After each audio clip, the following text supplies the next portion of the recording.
diferente daquilo que nós estamos fazendo, nós... 2 casos suspeitos. Esses 132 casos suspeitos, pouco mais da metade nós temos sexo feminino. Pouco mais da metade sexo feminino, a nossa média de idade de 36 anos, temos crianças de 8 anos como caso suspeito até 82. Então nós temos aqui uma variação de idade nos casos que a gente tem classificado como suspeitos, que vai variar de 8 anos a 82 anos. E histórico de viagem. Desses casos suspeitos, dos 132 casos suspeitos, 121 tem histórico de viagem para país com transmissão da doença. 121 viajou, ou viajou para a China, ou viajou para a Itália, ou viajou para o Japão.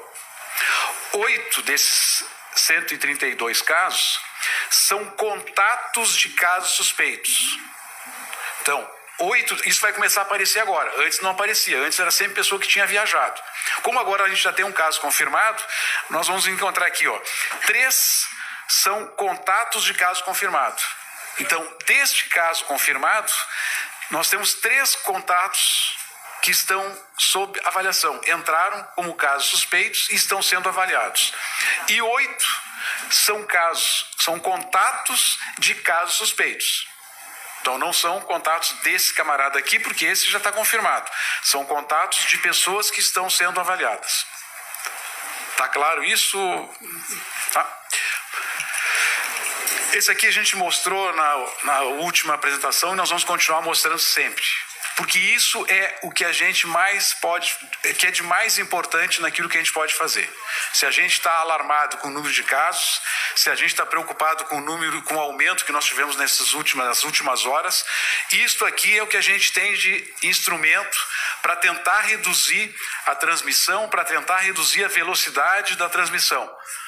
Lavar as mãos, usar sempre álcool gel, não compartilhar utensílios de uso domiciliar.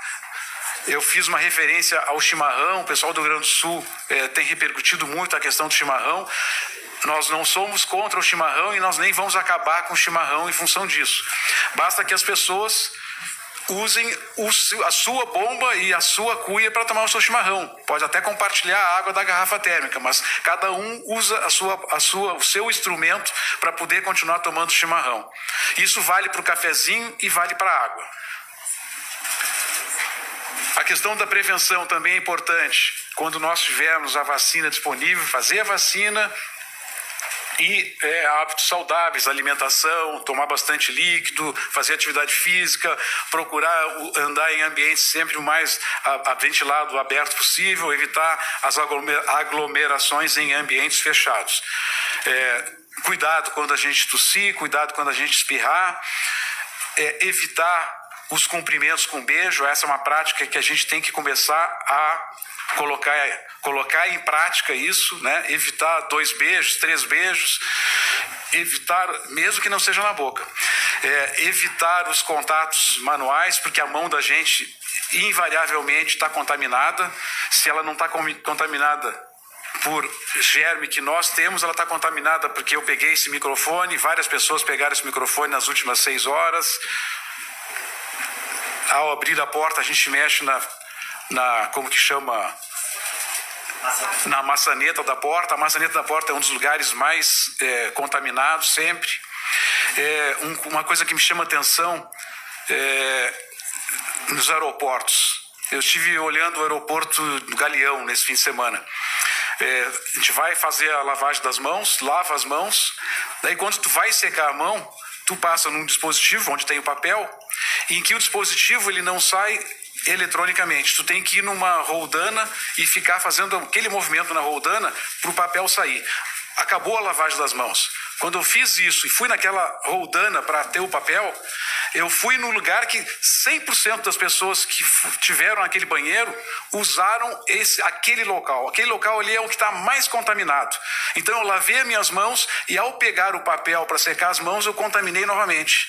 Então isso é uma recomendação que nós vamos dar para a vigilância sanitária, para que veja essa autorização para esses dispositivos que têm papel, que são absolutamente inadequados, né? Além disso, mesmo que tivesse feito uma lavagem das mãos adequadas, quando tu vai sair do banheiro, tu é obrigado a pegar uma maçaneta da porta para abrir a maçaneta da porta. Totalmente errado. De novo, eu contaminei as minhas mãos porque essa porta do aeroporto, a porta do banheiro, onde eu fiz a lavagem das mãos, ela tem que ser uma porta que eu abra com o cotovelo, com o ombro. Eu não tenho que botar a mão na maçaneta que está com certeza bastante contaminada. Então todos nós temos que ser fiscais dessas situações em que a gente mostra que mesmo nos serviços em que aparentemente nós temos uma boa condição de evitar a transmissão do vírus, isso não tem sido feito de uma forma adequada. Fico à disposição para as perguntas.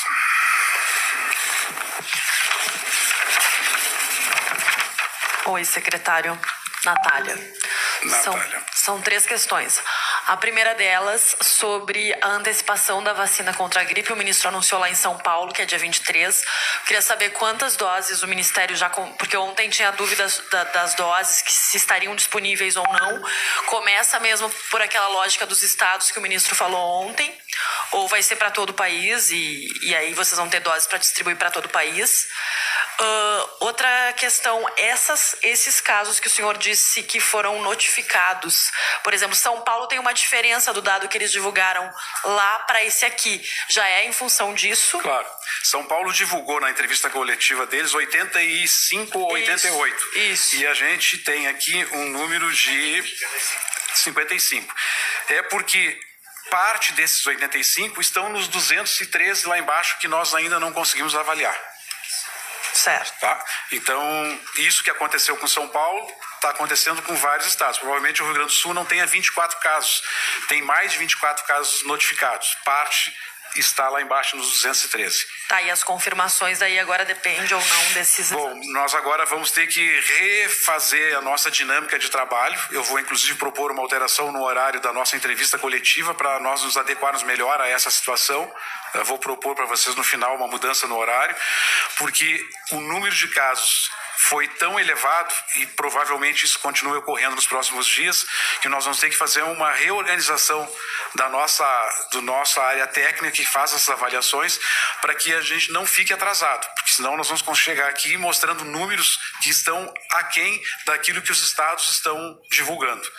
Então, certo. Isso vai alterar. E a antecipação da vacina, como é que vai ser? Você já tem Bom, isso? Eu confesso que eu não assisti à entrevista coletiva do ministro. O ministro foi a São Paulo porque ele ia verificar essa questão da vacina e deve ter feito contato com o Butantan. Eu não tenho todas as informações e eu, obviamente, vou dizer que se o ministro disse que começa dia 23, vai começar dia 23. Até porque eu sou muito, como é que a gente fala... Disciplinado, né? E vou atender ao que o ministro falou lá em São Paulo. Ele está fazendo um esforço para que a gente tenha o máximo número de doses no início. Não sei se ele conseguiu ter um quantitativo de doses para distribuir para todo o Brasil. Com certeza, para os estados da região sul, esse quantitativo vai ser disponível, vai ser suficiente. Ele vai começar com o Rio Grande do Sul, Santa Catarina e Paraná. Se for possível ampliar para outros estados, com certeza. Não sei te dizer se neste momento nós já temos um quantitativo suficiente para começar todos os estados no mesmo dia. Secretário, para encerrar, de forma bem didática, por que é importante, quer dizer, vacinar contra a gripe se ela não imuniza contra o coronavírus? Vocês já falaram aqui outras vezes. Sim, primeiro que para os casos, se nós não fizermos a vacina, nós vamos ter muito mais pessoas com síndrome gripal. Então nós vamos estar, além das pessoas que têm coronavírus, porque essas vão ficar doentes, porque elas não são vacinadas, nós vamos ter, disputando os mesmos espaços, as mesmas unidades de saúde, todas aquelas pessoas que, por não tomarem a vacina, estão apresentando síndrome gripal por influenza. Esse é o principal motivo. Nós vamos reduzir o volume de pessoas que vão procurar as unidades de saúde. Pelo menos nós teremos o máximo possível de pacientes que estejam lá por suspeita efetiva de coronavírus, porque os demais foram afastados em função de terem sido vacinados. Segundo, facilita bastante ao profissional de saúde fazer o diagnóstico, porque quando ele for fazer o diagnóstico de um paciente, é fundamental ele saber, o senhor está vacinado? Se ele disser não estou vacinado, o médico, o profissional de saúde, ele vai trabalhar com uma amplitude maior de possibilidades diagnósticas. Pode ser coronavírus, pode ser H1N1, então pode ser influenza. Se ele já estiver vacinado, o médico afasta essa possibilidade e pode direcionar o diagnóstico para um número menor de situações. O próximo. André de Souza, Jornal Globo. Olá, André. Secretário, dos 3 casos suspeitos que tiveram contato com o caso confirmado, eles são parentes ou é quem estava no avião? E também, só mais 2 perguntas. Se houve já algum contato com outros países da América do Sul para tratar da questão, já que agora tem um caso confirmado no